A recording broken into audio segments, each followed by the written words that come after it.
Oh, what's going on, ladies and gentlemen? Watch this monstrous ass range on this headshot. This thing was a thing of beauty. I went into split screen on Nuketown, just wanted to see how far I could get. This was as far as I could get. When I backed up any further, it actually no longer registered the shot.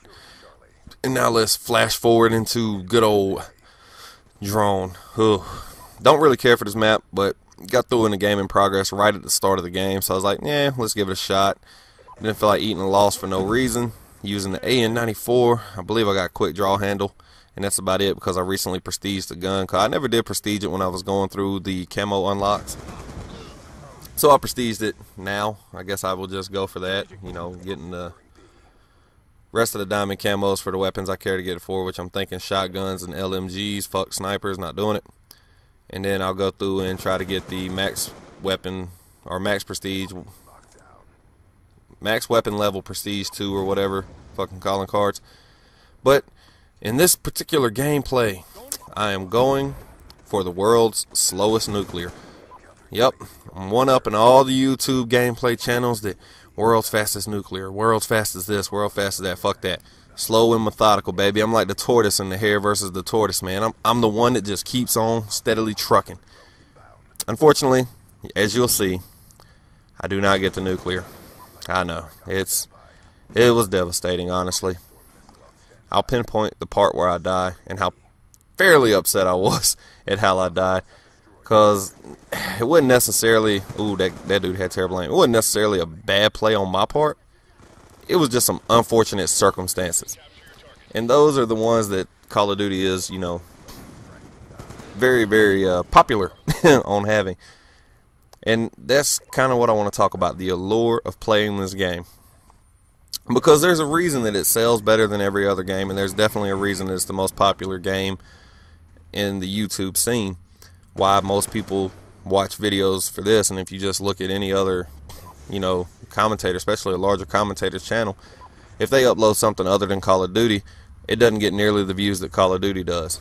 And the newest one gets the most views. So, with that said, I want to try to really discuss why that is. Why is it that this game is more popular than the others? You know, other games on the market. And first and foremost, I think the most popular thing about this is you can get into a very fast-paced, action-packed type game. And I think that's why it's very popular amongst the general public. And then, especially with Black Ops 2 now, where they've really got support for people who look to play video games on a competitive nature.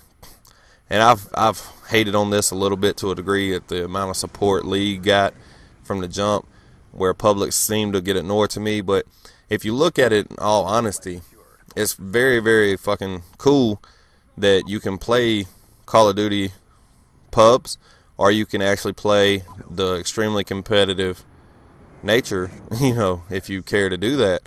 And that's pretty awesome. So that attracts, you know, two different types of players. It gets your guys who are really into extreme competitive gaming to go ahead and come on board with what was already the largest body of, you know, people who actually played the game. Another big thing with Call of Duty, and this game is a perfect example of what I'm about to say. Call of Duty really does allow players who may not be the most skilled players. I mean, really bad players aren't going to have any games like this, really, but your average players can every so often come across a game where it's all flowing, it's all clicking. Every move they make is seeming to be the right move. Their aim is on, and they're just laying people down, and they're putting up monstrous scores, and that attracts the general masses because they look at it, and, you know, I would be a perfect example. I have plenty of gameplays on YouTube that are pretty good. I mean, they're not monster gameplays, but I'll never claim to be a gameplay channel or, you know, a monster ass player on this game. But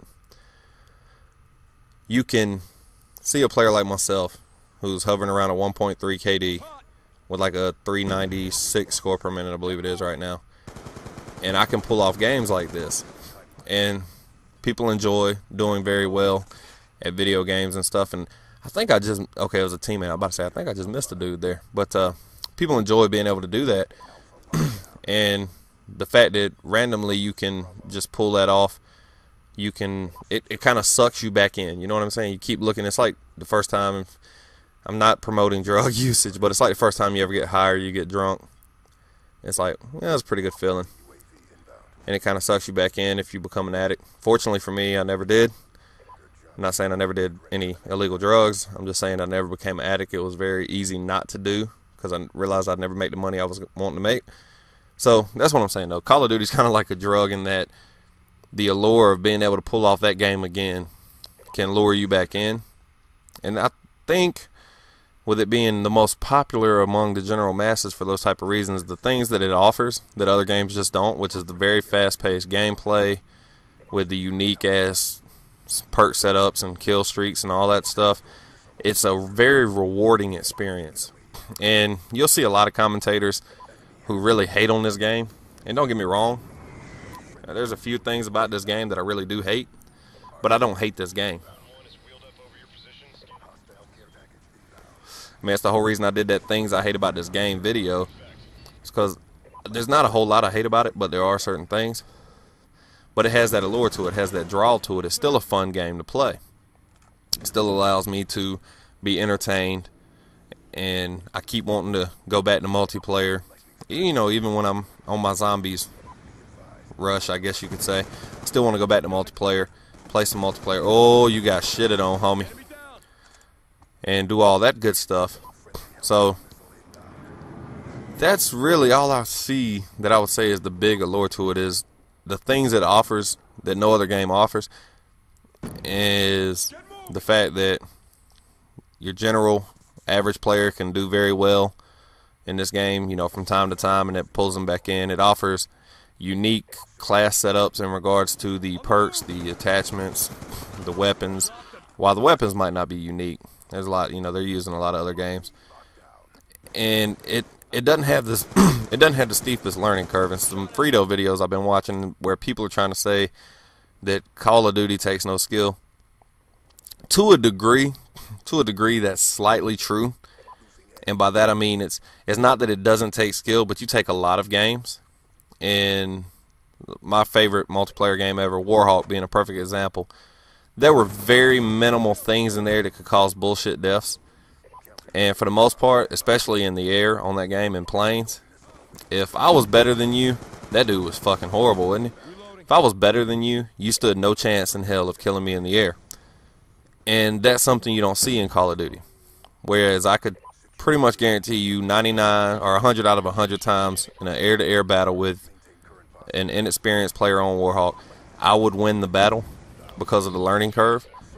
On this game, that's not necessarily the case. You can run across somebody like the Mark of J, like an optic Scumpy, an optic nade shot, and you can kill them in a gunfight. It's not easy, but you can still win the gunfight. So it's the ease of the learning curve. It doesn't take a whole lot of practice and all that shit for somebody to actually get good at this game in a public forums perspective. Now, MLG and league play and shit like that, different subject, that takes a little more time practicing with your team and getting better. Oh, right here's where I die. So I see the teammate run past me. I'm thinking I'm good. Didn't know the teammate was getting trailed. I get destroyed. Not necessarily a bad play on my part, but shit happens. I was on like a nice 18 gun streak, so shit sucks. But you can pick up the controller and you can do well if you have decent aim just from the get-go and you have quick reflexes. Whereas a lot of games, that's not the case. It takes a lot more to getting really good at the game to actually be a good player on those than it does on this. And once again, like I said, it's public lobby perspectives. And I think that's the big allure that allures, or that pulls the masses in, is the fact that you can do that. That you can go into this game knowing that you don't have to spend a bunch of time, put a whole shit ton of thought into being a good player. I mean, if you get on this game and you got good reflexes and good, you know, good aim on it, then you can be a good player once you learn maps. That's the real thing that, you know, in my opinion, separates a good player from a bad player, is map knowledge, flow, you know, traffic flow, and their aim. Knowing when to engage, when to not engage in a gunfight. Anyway, that's the end of the video. Final score 30-1. I hope you enjoyed it. Thanks for watching.